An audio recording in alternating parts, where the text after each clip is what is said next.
అమరావతి ఈరోజు కోమటి జయరామ గారిని ఆంధ్రప్రదేశ్ రాష్ట్ర ప్రభుత్వం ఉత్తర అమెరికా ప్రతినిధిగా నియమించడం ఆంధ్రప్రదేశ్ రాష్ట్ర ప్రజలందరికీ మరీ ముఖ్యంగా అమరావతి ప్రాంత రైతులకి మహిళలకి చాలా ఆనందకరమైన విషయం. ఎందుకంటే మహోద్భుతమైనటువంటి అమరావతి ఉద్యమం జరుగుతున్నప్పుడు 1631 రోజులు ఉద్యమం కొనసాగడానికి అక్కడ పోరాటం చేసినటువంటి మహిళలు రైతులు కాకుండా తెర వెనక ఉండి నడిపించడంలో ముఖ్య పాత్ర వహించింది కోమటి జయరాం గారు.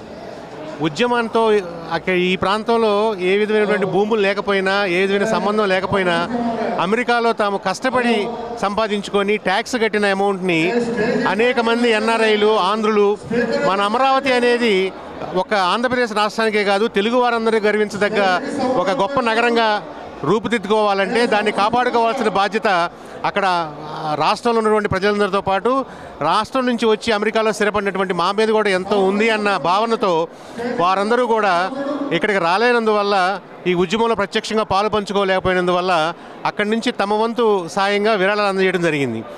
ఈ మొత్తం కార్యక్రమాన్ని కోఆర్డినేట్ చేసుకొని వాళ్ళందరినీ సమన్వయపరిచి ప్రతి ఒక్కరిని ఈ ఉద్యమానికి పరిచయం చేసి వాళ్ళ ఆవశ్యకతను తెలియజేసి అమరావతి ఉద్యమానికి కావలసినటువంటి విరాళాలని, నిధుల్ని సమకూర్చేటువంటి గొప్ప వ్యక్తి కోమటి జయరాం గారు.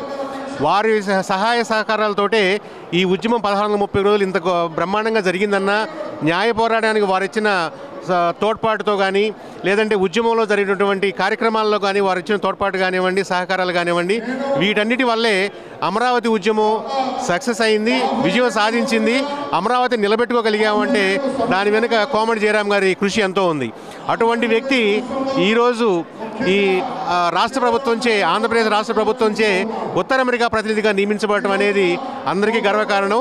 సరైన వ్యక్తికి సరైన పదవి లభించడం. కోమటి గారు ఈజ్ మై ఫ్యామిలీ ఫ్రెండ్.